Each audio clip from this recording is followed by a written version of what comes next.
मराठवाड्यातला पहिला तेरणा शेतकरी सहकारी साखर कारखाना दळणवळणाची साधनं नसताना हा कारखाना प्रचंड मेहनतीने उभा करण्यात आला। परंतु काही कालावधीनंतर हा कारखाना 2012 पासून बंद पडला। 12 वर्ष बंद असलेल्या कारखान्यासाठी कुठलाही लोकप्रतिनिधी पुढे आला नाही, परंतु सर्वसामान्य व्यक्तींनी हा लढा उभारला व यशस्वी केला। याच महत्त्वाच्या विषयावर आपण चर्चा करणार आहोत। नमस्कार, जनसंवाद समाचारमध्ये मी मुख्य संपादक के.डी. साळुंके। तर या तेरणा बचाव संघर्ष समितीचे अध्यक्ष माननीय श्री राहुलजी वाकुरे पाटील। पाटील सर, जनसंवाद समाचारमध्ये तुमचं स्वागत आहे। नमस्कार। मला सांगा, या तेरणा बचाव संघर्ष समिती का स्थापन करावी लागली आणि कशासाठी स्थापन केली, का काढावी लागली? नाव सांगा। नमस्कार, मी राहुल वाकुरे पाटील।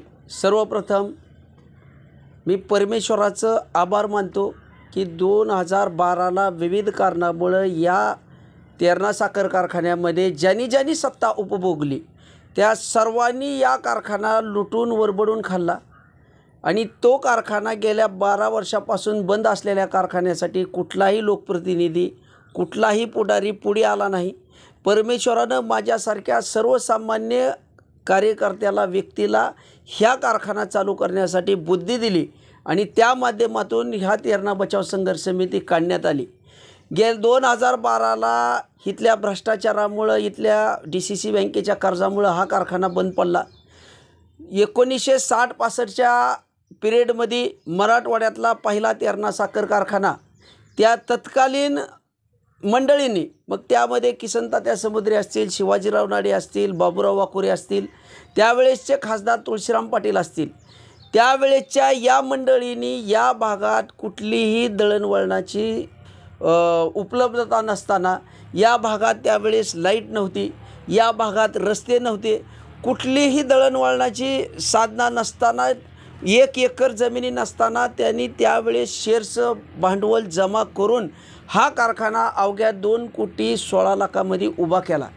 आणि 2012ला इथल्या ज्या नंतरचे जे संचालक मंडळांनी हा कारखाना वरबडून खाल्ला, 2,16,00,000 उभारलेल्या कारखान्यावर अक्षरशः 350-400 कोटी कर्ज केलं आणि 2012ला हा कारखाना बंद पडला। कारखाना बंद पडल्यानंतर या भागातल्या शेतकऱ्याची हेळसांड व्हायला चालू झाली। आपल्या शेजारील लातूर जिल्ह्याच्या ऊसाला 2600-2700 भाव भेटत असताना, आपल्या बाजूला सोलापूर जिल्ह्यातल्या ऊसाला 3000-3200 भाव भेटत असताना, ह्या आपल्या सगळ्याच्या हक्काचा तेरणा साखर कारखाना बंद असल्यामुळं आपल्या भागातल्या शेतकऱ्याला 1600-1700 रुपयानं फक्त ऊस घालावा लागत होता। एका टनाला जर इतर जिल्ह्याच्या तुलनेत जर 700-800 रुपये जर ऊसाला भाव कमी भेटत असेल तर ह्या भागातला शेतकरी सुधराल कसं? आणि 700-800 रुपये टनाला भाव कमवून ऊस घालवायला 10-12 हजार रुपये एकरी लागत होते। ह्या सगळी हेळसांड बघून अक्षरशः जीव हेलावून जात होता। त्याच्यामुळं इथले पुढारी तर ह्या गोष्टीकडे तर लक्ष देत नव्हते। म्हणून आपण होईल आपण या भागासाठी प्रयत्न करावा, या तेरण्यासाठी, म्हणून आम्ही या लढ्याला सुरुवात केली। याला सुरुवात कशी केली? या लढ्याची सुरुवात म्हणाल तर 2021-22ला भरपूर पाऊस झाला।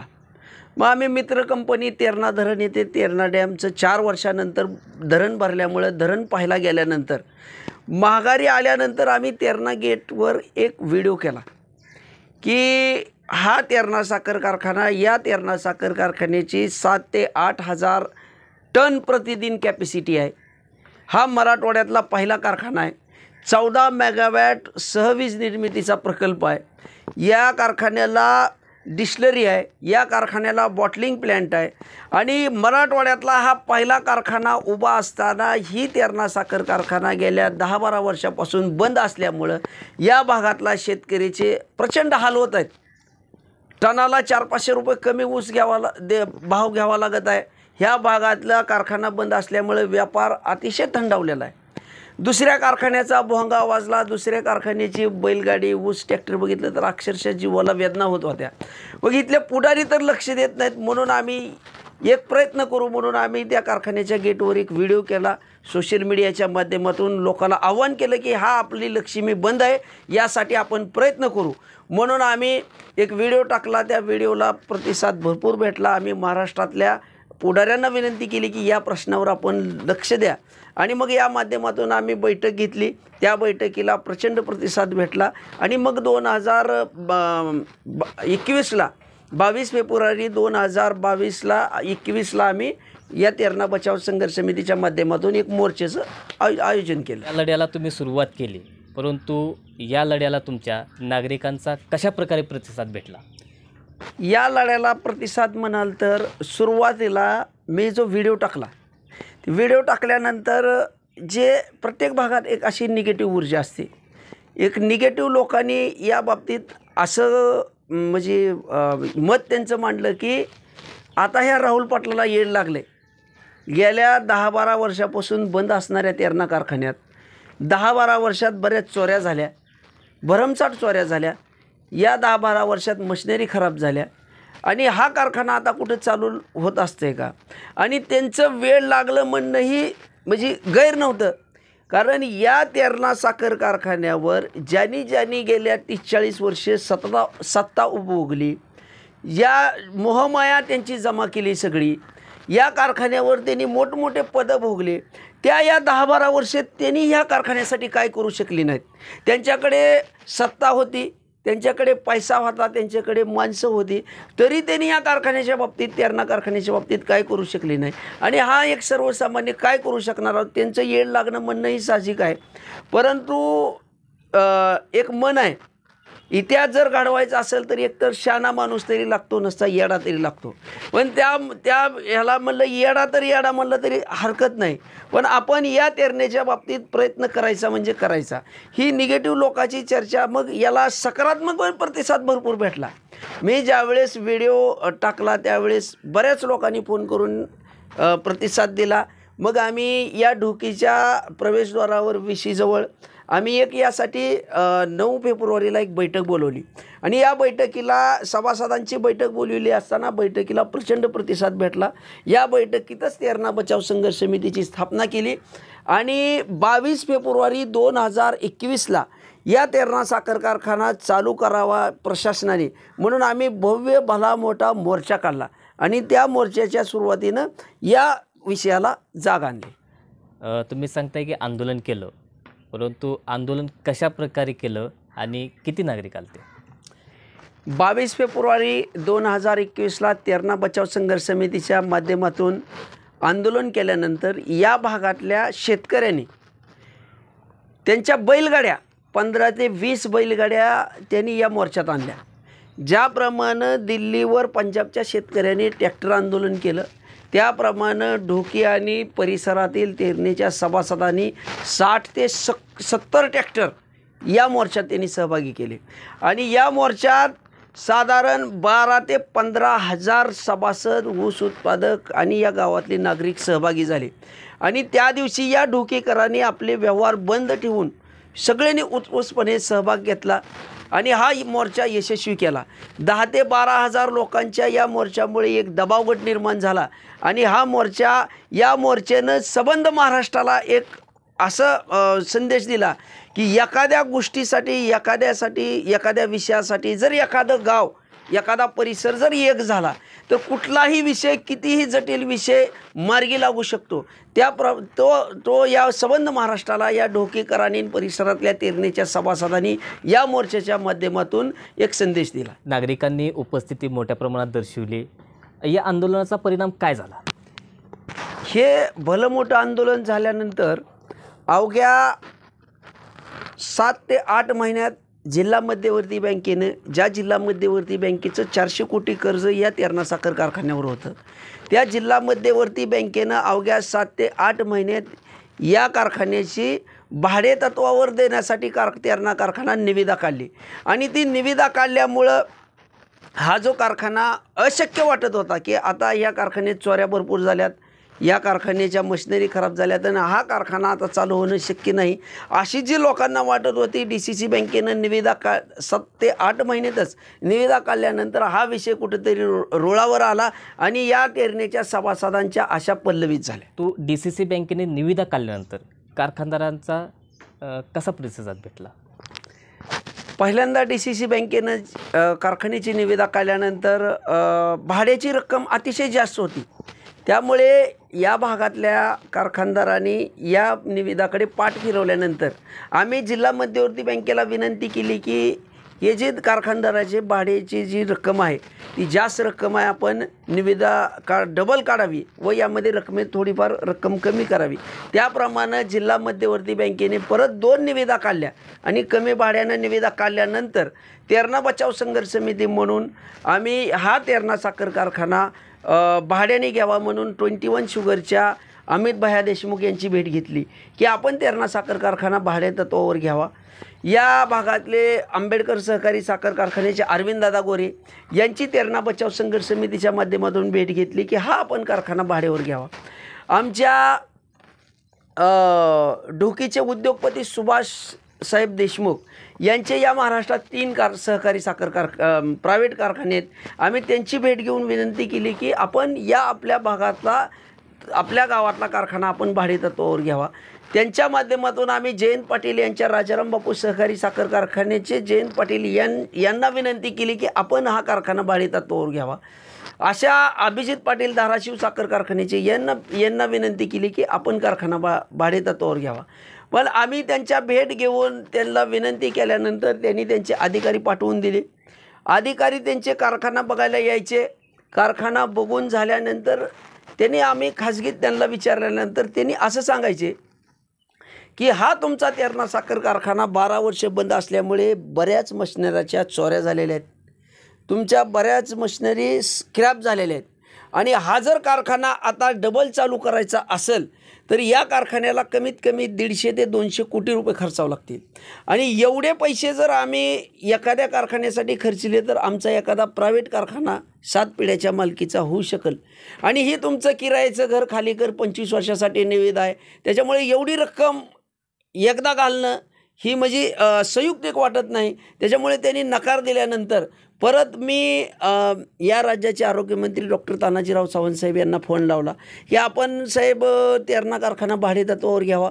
साहेब त्या दिवशी तिरुपती बालाजीला होते. मग साहेबांनी मला असं म्हणले की बाबा मी आता तिरुपतीला आहे, आपण आल्यानंतर या विषयावर बोलू. मग मी 5-6 दिवसांनी परत फोन लावला तर साहेब म्हणले मी थोडा आजारी आहे, आपण पाटील तुमचा आम्ही तेरणा कारखाना 100% भाड्यावर घेऊ, तुम्ही बिनधास्त राहा. आणि त्यांनी दिलेल्या शब्दाप्रमाणे त्यांनी निविदा पण भरली आणि निविदा भरल्यानंतर हे तेरण्याची कुठेतरी आशा पल्लवी झाली. परंतु या निविदामध्ये सुद्धा वाद निर्माण झाला. त्या वादाचं नेमकं काय प्रकरण आहे, काय कारण आहे? आम्ही डॉक्टर तानाजीराव सावंत साहेब यांनी आश्वासन दिल्याप्रमाणे अंतिम निविदा सादर करण्याची 24 नोव्हेंबर 2022ची जी तारीख होती त्या तारखेला भैरवनाथ शुगरच्या माध्यमातून दुपारी 2:30 वाजता त्यांनी या कारखान्याच्या भाडेतत्वासाठी जी 5 कोटी रुपये अनामत रक्कम होती त्यांनी भरली. 5 कोटी रक्कम भरल्यानंतर 3:30 वाजता त्या भैरवनाथ शुगरचे कार्यकारी संचालक केशव सावंत त्यांची निविदा घेऊन आले. त्यांचे पैसे भरल्यानंतर कळाल्यानंतर 21नं पण दुपारी 3:30 वाजता त्यांचे 5 कोटी अनामत रक्कमेचा DD काढला आणि मग भैरवनाथ शुगरच्या माध्यमातून त्यांनी टेंडर भरल्यानंतर त्यांनी जे तेरणा साखर कारखान्याचे प्राधिकृत अधिकारी विनोद लवंड आहेत त्यांना भैरवनाथच्या कार्यकारी संचालकांनी सांगितलं की 4 वाजेपर्यंत अजून कितीही निविदा तुमच्या येऊ द्या, पण जे तुमचं टाईम बॉन्ड आहे त्या टाईम बॉन्डच्या आत येऊ द्या. टाईम बॉन्डच्या नंतर जर कुठली निविदा आली तर आम्ही स्वीकारू देणार नाहीत हा आक्षेप घेतला आणि त्यांच्या आक्षेपानुसार 4:20 मिनिटानं 21चे कर्मचारी निविदा घेऊन आल्यानंतर 20 मिनिट उशीर झाल्यानंतर मी स्वतः 21च्या कर्मचाऱ्यावर चिडलो की गेल्या 10-12 वर्षासाठी आमच्या या भागातला शेतकरी होरपळत आहे, एवढ्या महत्त्वाच्या विषयावर तुम्ही 20-25 मिनिट उशीर करताय. त्यांनी ऑब्जेक्शन घेतलं आहे आणि मग त्यांच्या ऑब्जेक्शनानंतर जिल्हा मध्यवर्ती बँकेने कायदेतज्ञ बोलवून या विषयावर 20 मिनिटं उशीर झाला आहे त्यांनी मार्गदर्शन घेतलं आणि दुसऱ्या दिवशी म्हणजे 25 नोव्हेंबरला त्यांनी पुढील 25 वर्षासाठी भैरवनाथ शुगरला तेरणा साखर कारखाना 25 वर्षाने भाड्याने दिला. या सर्व प्रक्रियेवर नाराज होऊन 21च्या माध्यमातून त्यांनी DRAT कोर्टात प्रकरण दाखल केलं. परंतु या सर्व गोष्टीचा मी आणि कामगार नेते DM पाटील 24 तारखेला पण त्या DCC बँकेत हजर होतो. या सर्व प्रक्रियेत 21च्या माध्यमातून थोड्याफार चुका झाल्या आणि त्यामुळं हे प्रकरण न्यायालयात गेलं. हे प्रकरण विविध न्यायालयात गेल्यानंतर या ठिकाणी जे निविदा दिल्या, विविध ठिकाणी हे प्रकरण न्यायालयातसुद्धा गेलं. मग तेरणा बचाव संघर्ष समितीने यावर कोणती प्रक्रिया केली, काय केलं? तेरणा बचाव संघर्ष समितीने काय केलं? हे प्रकरण न्यायालयात गेल्यानंतर आम्ही तेरणा बचाव संघर्ष समिती म्हणून तेरणा शेतकरी सहकारी साखर कारखान्याच्या गेटवर एक 2-3 पत्रकार परिषद आयोजित करून हे प्रकरण आपण न्यायालयात नेऊ नये म्हणून 21 शुगर असेल, भैरवनाथ शुगर असतील, जिल्हा मध्यवर्ती बँक असेल, यांना विनंती केली की या भागातला शेतकरी गेल्या 10 वर्षापासून होरपळत आहे की आपण हे प्रकरण न्यायालयाच्या बाहेर तडजोड करून कुठंतरी मिटवावं. म्हणून आम्ही 2-3 पत्रकार परिषद घेऊन त्यांना विनंती केली.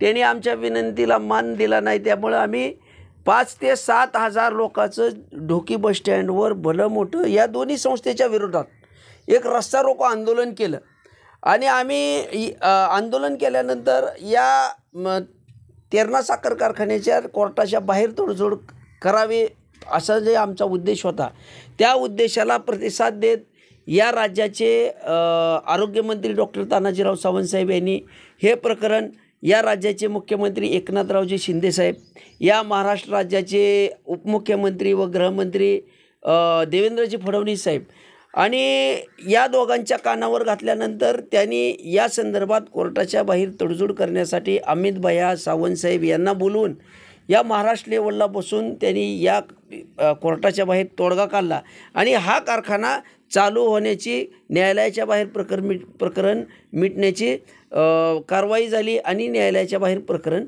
मिटलं.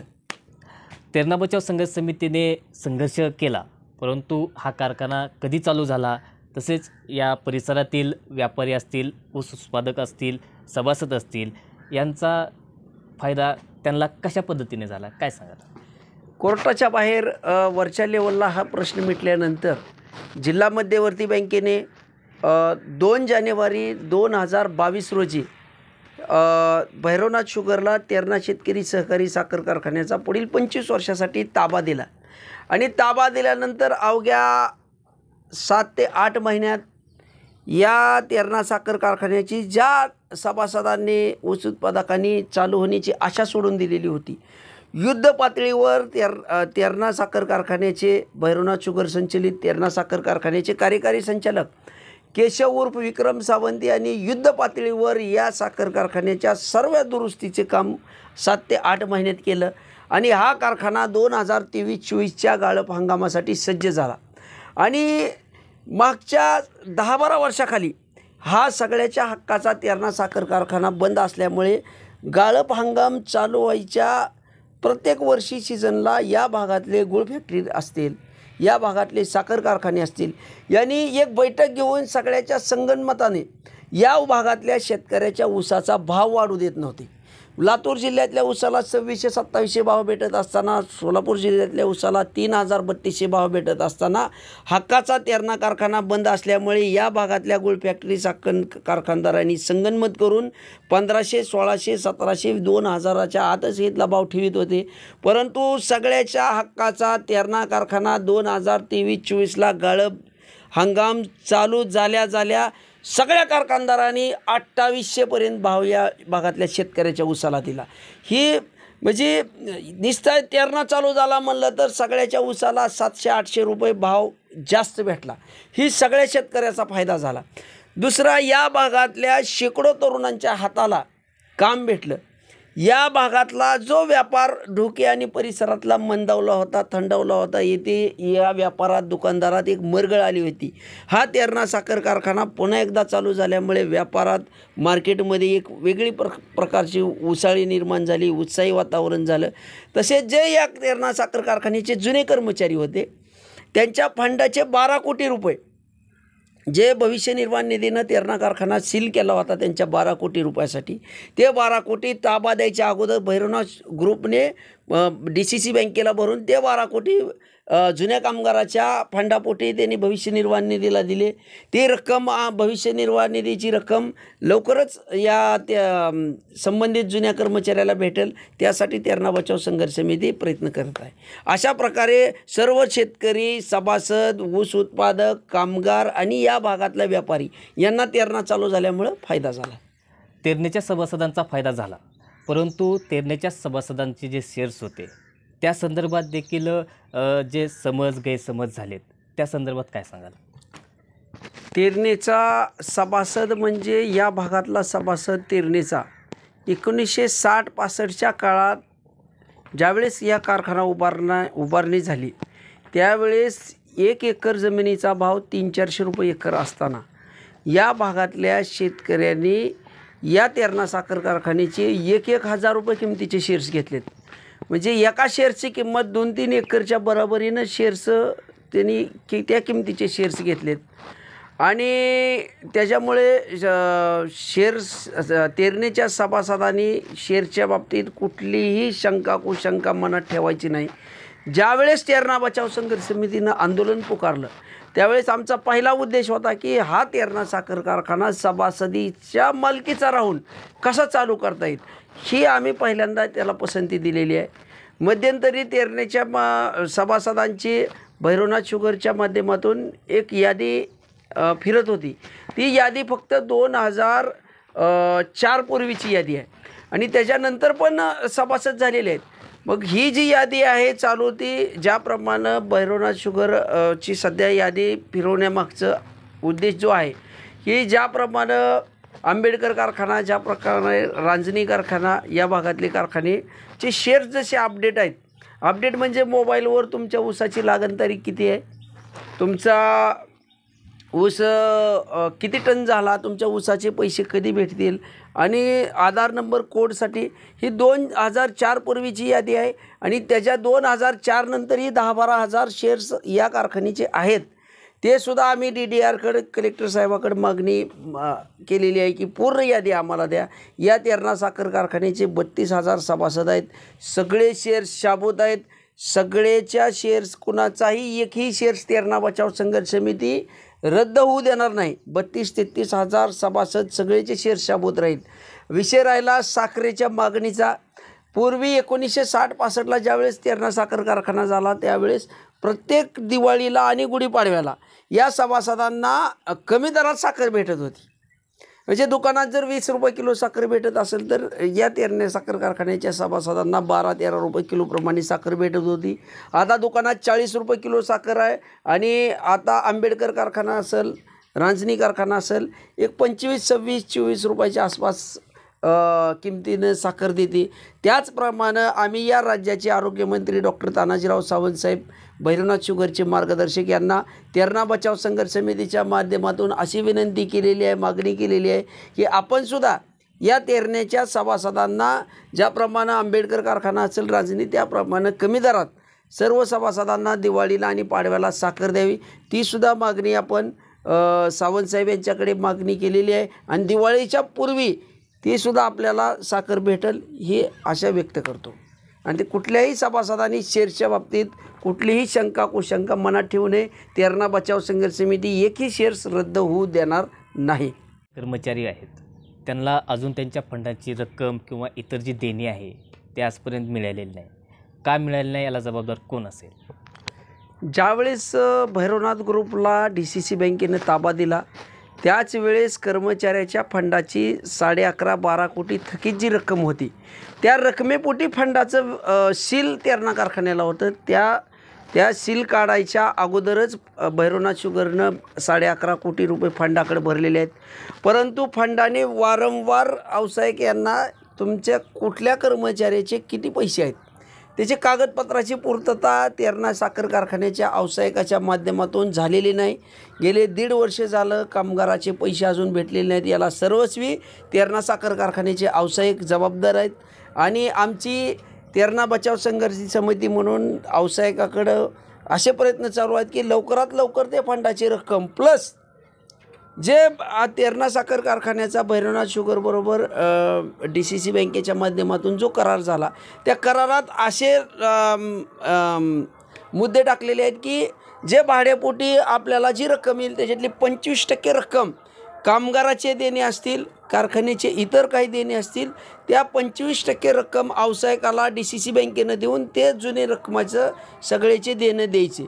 त्याप्रमाणे जुन्या कामगाराच्या पगारी असतील, जुन्या कामगाराचं देणं असेल अथवा इतर कुठल्या टेंडर गुत्तेदाराची देणी असतील, ते 25%च्या रकमेतून व्यावसायिकानं लवकरात लवकर ज्याप्रमाणे कारखाना व्यवस्थित चलेल, ज्याप्रमाणे पैसे उपलब्ध होतील त्याप्रमाणे देण्याचं नियोजन आहे. आणि तेरणा बचाव संघर्ष समितीच्या माध्यमातून प्रत्येकाचा 1 ना 1 रुपया कसा त्यांच्या भेटेल यासाठी प्रयत्न चालू आहे. जो तेरणा शेतकरी सहकारी साखर कारखाना आहे तो मध्यंतरी कालांतरात जो विक्री संदर्भात विषय चर्चेला आला होता, तो विक्रीचा विषय नेमका काय आहे?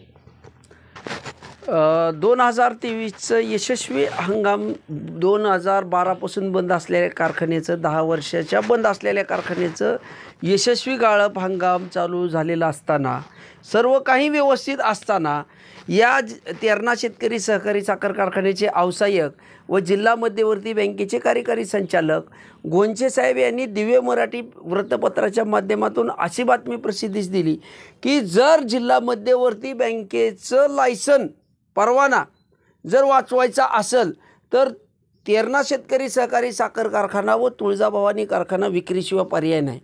ज्या सभासदांनी 1960-65च्या काळात 1 एकर जमिनीचा भाव 250-300 रुपये एकर असताना 1,000 रुपयाचे शेअर्स घेतले, 3-3 एकरच्या किमतीच्या बरोबरीने शेअर्स घेतले, ती शेअर्स सभासदांनी उभा केलेली लक्ष्मी आणि परत ऊस उत्पादकांनी शेतकऱ्यांनी कर्ज घेतलेली, हे सगळे शेअर्स जर तुम्ही जिल्हा मध्यवर्ती बँक वाचवण्यासाठी जर तेरणा कारखाना विकत असताल तर तेरणा बचाव संघर्ष समिती कुठल्याही परिस्थितीत DCC बँक असेल, तुमचे तेरणा साखर कारखान्याचे व्यावसायिक असेल, कुठलाही पुढारी असेल, हे तुमचं स्वप्न कधीही पूर्ण होऊ देणार नाही. मग ही बातमी आम्हाला कळाल्यानंतर आम्ही तेरणा बचाव संघर्ष समितीची बैठक घेतली. बैठक घेऊन DCC बँकेवर व्यावसायिक आणि कार्यकारी संचालक जिल्हा मध्यवर्ती बँकेचे यांना निवेदन घेण्यासाठी गेला. त्यावेळेस 200-300 लोकांनी त्यांना विचारला की नेमकं ही तुम्ही का विकायला, सगळं काय व्यवस्थित आहे, भैरवनाथ शुगरच्या माध्यमातून बंद पडलेला कारखाना व्यवस्थित चालू आहे, सगळ्या शेतकऱ्याच्या ऊसाला भाव भेटायला, आणि ही नेमकी दुर्बुद्धी एक संस्था वाचवायची म्हणून एक विकायची, ही कुठला नियम आहे? आणि जिल्हा मध्यवर्ती बँकेची आम्हाला गरजच राहिली नाही. ही जिल्हा मध्यवर्ती बँक फक्त या धाराशिव जिल्ह्याची जिल्हा मध्यवर्ती बँक फक्त पुढाऱ्याला पोसायला आहे. या जिल्ह्यातल्या सगळ्या पुढाऱ्यांनी जिल्हा मध्यवर्ती बँक तेरणा कारखाना जसा वरबडून खाल्ला, लुटला, तशी जिल्हा मध्यवर्ती बँकसुद्धा या पुढाऱ्याकडेच लाखो कोट्यावधीचं कर्ज आहे. आज लातूर जिल्हा मध्यवर्ती बँक प्रत्येक शेतकऱ्याला 5-5 लाख रुपये बिनव्याजी कर्ज देते, आणि आपल्या जिल्हा मध्यवर्ती बँकेत एखाद्या शेतकऱ्याचे 10,000 काढायचे म्हटल्यावर 10 चक्रा मारावं लागतात. ही तुमची आम्हाला जिल्हा मध्यवर्ती बँक नको आहे. ही तुमचं लायसन रद्द झालं तर चालतं आहे. आमची जिल्हा मध्यवर्ती बँक लातूर DCCत विलीन करा, सोलापूर DCCत विलीन करा, पण तुमची जर बँक फक्त पुढाऱ्याचे पोसण्यासाठी जर असेल तर आम्हाला बँक नको आहे. कुठल्याही परिस्थितीत हा तेरणा साखर कारखाना, तेरणा बचाव संघर्ष समिती 1 इंच जमीन विकू देणार नाही ना, तेरणा साखर कारखान्याचा एक नट विकू देणार नाही. ही जिल्हा मध्यवर्ती बँक असेल, इथल्या जे कोणी पडद्याआडून ज्याला कोणाला घ्यायचं आहे ते असतील त्यांना तेरणा बचाव संघर्ष समिती 1 इंच विकू देणार नाही ना, घेऊ देणार नाही. जुने सभासद सांगतात की फक्त व्याजाच्या बिलावर दिवाळी साजरी व्हायची, नेमकं काय व्हायचं? ज्या वेळेस 60-65ला हा तेरणा साखर कारखाना उभा राहिला, जे सभासद शेतकरी या साखर कारखान्याला ऊस द्यायचे त्या प्रत्येक टनावर 10, 5, 2 रुपये एक रक्कम जी ठरविली जायची ती रक्कम कपात होईल जायची, आणि ती कपात 300-400 कोटी रुपये ती कपात प्रत्येक टनाला केलेली जमा झाली. आणि त्या रकमेच्या व्याजावर प्रत्येक सभासदाला ज्यांची रक्कम जेवढी आहे त्याप्रमाणे व्याज दिलं जायचं. म्हणजे प्रत्येक शेतकऱ्याला ज्याचा जेवढा ऊस जाईल तेवढा 5,000 10,000 प्रत्येक दिवाळीला त्यांच्या रकमेच्या व्याज दिलं जायचं आणि त्याच्यावर दिवाळी व्हायची.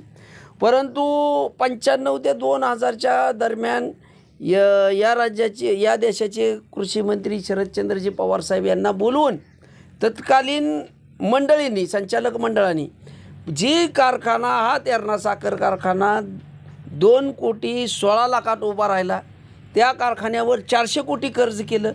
त्याच कारखान्याची जी रूपांतरित ठेव होती ती 400 कोटी ठेव मोडीत काढली आणि 400 कोटी ठेव मोडीत काढली आणि ही जी लोकाला दिवाळीला व्याज देत जायचं ती सुद्धा त्यांनी तो विषय संपवून टाकला. एवढंच काय या तत्कालीन संचालक मंडळाने ही रूपांतरित 400 कोटी तर मोडली, पण एक नीचपणाची पातळी या संचालक तत्कालीन मंडळानं गाठली. ज्यावेळेस पाकिस्तानच्या माध्यमातून कारगिल युद्ध झालं आणि भारतावर हमला झाला त्या युद्धाला एक मदत द्यायची म्हणून निधी द्यायचा म्हणून तेरणा साखर कारखान्याच्या सभासदांनी जो ऊस गळपाला आणला प्रत्येक टनामागं 2-4 रुपये त्यांनी कारगिल निधी म्हणून जमा केला आणि एक नीचपणाचा कळश यांनी गाठला. तो निधीसुद्धा देशाला पाठविला नाही, त्या निधीतसुद्धा अपराध करून भ्रष्टाचार केला. एवढंच अजून थोडं काय त्यांनी या ढोकीमध्ये पेट्रोल पंप चौकात छत्रपती शिवाजी महाराज चौकामध्ये शिवाजी महाराजांचा अश्वारूढ पुतळा उभारण्यासाठी प्रत्येक टनाला 2-4 रुपये कपात केली जायची सभासदाच्या माध्यमातून. त्या रकमेतसुद्धा त्यांनी घोटाळा केला, ती रक्कमसुद्धा हडप केली. म्हणजे इतका नीचपणाचा कळस या जिल्ह्यातल्या ज्यांनी या कारखान्यावर सत्ता उपभोगली त्यांनी केला. परंतु येणाऱ्या काळात तेरणा बचाव संघर्ष समितीच्या माध्यमातून हा जो शिवाजी महाराजाचा पुतळा छत्रपती शिवाजी महाराज ढोकीच्या चौकात उभा करायचा आहे. सावंतसाहेब यांच्या 25 वर्षे या कारखान्यावर भाडेतत्वावर घेतलेला आहे. आमची सावंतसाहेबाच्या माध्यमातून तेरणा बचाव संघर्ष समितीची सावंतसाहेबांना विनंती राहील की या पुतळ्यासाठी सुद्धा आपण लवकर प्रयत्न करावा आणि हा पुतळा छत्रपती शिवाजी महाराजांचा शिवाजी महाराज चौकात ढोकीला कसा उभा राहील यासाठी सुद्धा प्रयत्न लवकरच केला जाणार आहे. वर्ष बंद असलेला तेरणा कारखाना हा चालू करणं सोपी गोष्ट नव्हती आणि इथले जे लोकप्रतिनिधी आहेत त्यांनी या कारखान्याकडे दुर्लक्ष केलं. परंतु एक तेरणा बचाव संघर्ष समिती स्थापन करून त्यांनी हा कारखाना नव्याने चालू केला. येणाऱ्या विधानसभेत आपण आमदारकी लढवणार का? आमदारकीचा विषय म्हणाल तर या भागात ज्या राजकीय मंडळींनी काम केलं आहे पद उपभोगली मला सांगा ह्या भागात सगळ्याच मंडळींनी हा तेरणा कारखाना चालविला. अक्षरशः 2,16,00,000 उभारलेल्या कारखान्यावर 400 कोटी कर्ज करून रूपांतरित ठेव 400 कोटी हा वरबाडून खाऊन ही त्यांची सगळी स्वतःची मोहमाया सगळी जमा केली, पत उपभोगले. तो कारखाना त्यांनी बंद पाडला. या भागातली जिल्हा मध्यवर्ती बँक याच पुढाऱ्याने बंद पाडली. ह्या भागातला शेतकरी होरपळून निघते. जिल्हा मध्यवर्ती बँक बंद पाडली, जिल्हा दूध संघ बंद पाडला आणि हेच पुढारी सांगतात की ही जिल्हा 3 दरिद्री आहे. मला असं म्हणायचं आहे की ही जिल्हा दरिद्री नाही. ह्या जिल्ह्याला आतापर्यंत ज्या पुढाऱ्यांनी विकास केला नाही ती पुढारी दरिद्री आहेत आणि तुम्ही आम्ही गेल्या पिढ्या ह्यांचं नातू आजा झाला की मुलगा झाला की नातू ही पिढ्या तुम्ही आम्ही ही निवडून देतो. जोपर्यंत लोकांची जागृती होणार नाही की आपल्या जिल्ह्यातल्या दरिद्री व्हायला कोण कारणीभूत आहे, या आपल्या जिल्ह्यातला तेरणा साखर कारखाना बंद पडायला लुटून खायला कोण कारणीभूत आहे, या जिल्ह्यातला जिल्हा बँक लुटून खायला बंद पडायला कोण कारणीभूत आहे, जोपर्यंत लोक आपल्या मनाला प्रश्न विचारित नाहीत की हेच पुढारी आहेत आणि हेच पुढारी आपण पिढ्या ह्यांनाच निवडून देतात, जोपर्यंत ह्या भागातले लोक जागृत होत नाहीत, स्वतःला प्रश्न विचारित नाहीत, तोपर्यंत या भागात कुणीही निवडणूक लढविली तरी पिढ्या ह्या 2-3 घराण्याची सत्ता ह्या जिल्ह्यावर त्यांनी ठेवलेली आहे. जोपर्यंत लोक जागृत होत नाहीत तोपर्यंत या भागात निवडणूक लढविणं निवडणूक जिंकणं सोपं नाही. लोक जागृत जर झाले तर या गोष्टीचा आपण या विधानसभेचा विचार करू. मला सांगा आपल्या बाजूला लातूर जिल्हा आपल्या मागून येऊन लातूर जिल्हा सुधारित आहे आपल्या या बाजूला सोलापूर जिल्हा विकसित आहे आणि आपला जिल्हा दरिद्री का राहतोय? ही जिल्हा दरिद्री नाही, ह्या जिल्ह्याला लागलेले पुढारी दरिद्री आहेत. या पुढाऱ्यांनी काहीच विकास न केल्यामुळे, इथं बेरोजगारी वाढल्यामुळं या भागातले लाखो तरुण पुणे मुंबईला कमवायला जातात आणि या पुढाऱ्याला जनाची नाही तर मनाचीही लाज नाही. हे त्यांना प्रत्येक निवडणुकीत पुणे मुंबईत जाऊन मेळावे तिथं जाऊन घेतात की चला मतदानाला चला. अरे तुमच्या नाकर्तेपणामुळे त्यांना गाव सोडून, लेकरं बाळं सोडून, आईबाप सोडून त्यांना कमवायला उद्योगधंद्याला तिथं जावं लागलं. तुम्ही त्यांचा तिथं जाऊन पिछा सोडित नाव, तिथं पुन्हा त्यांना इकडं बोललं. तुम्हाला थोडी तरी लाज, थोडी तरी शरम बाळगायची. आणि मला सांगा, या पूर्ण कळंब तालुक्याला, पूर्ण धाराशिवच्या निम्या तालुक्याला या ढोकीचं रेल्वे स्टेशन मध्यवर्ती आहे. त्यांना सोपं रेल्वे स्टेशन असताना 100-150 रुपयात पुणे मुंबईला ते रेल्वे स्टेशनला इथं एक्सप्रेस गाड्याला स्टॉप भेटला तर जाऊ शकतील. यांना स्टॉपसुद्धा इथं करण्याची मागणीसुद्धा आता किती लाजिरवाणी गोष्ट आहे. एका नागरिकाला पुणे मुंबईला जायचं म्हणल्यावर ट्रॅव्हल्सला 1000, 1200 रुपये मोजावं लागतात. ती इथं जर स्टॉप झाला ते सुद्धा स्टॉप करू शकत नाहीत. म्हणजे या भागाचा विकास या पुढाऱ्यांना करायचाच नाही. पिढ्याना आपण त्यांनाच निवडून देत आहोत. त्यांनी या जिल्ह्याचं वाटोळं केलं, सगळं सहकार क्षेत्र वाटोळं केलं. पुन्हा एकदा सांगतो, जोपर्यंत या भागातला नागरिक मतदार जागृत होत नाही की आपलं वाटोळं कोणी केलं आहे, आपल्या लेकराबाळाचं वाटोळं कोणी केलं आहे, या भागातला तेरणा कारखाना कोणी बंद पाडला, या भागातली जिल्हा मध्यवर्ती बँक कोणी बंद पाडली, हा जिल्हा दरिद्री कोणी ठेवला, जोपर्यंत लोक आपल्या मनाला प्रश्न विचारित नाहीत त्यांचे उत्तर त्यांनाच माहिती आहे. जोपर्यंत लोकात जागृत होत नाही तोपर्यंत या ठिकाणी निवडणूक लढणं शक्य नाही. लोक जर या भागातले जागृत झाले या आपल्या सगळ्या या विषयावर की कोणी वाटोळं केलं याच्याबद्दल, तर आपण विधानसभेचा नक्की विचार करू. पण आजवर लोक जागृत झाली पाहिजे, एवढंच या प्रसंगी बोलतो.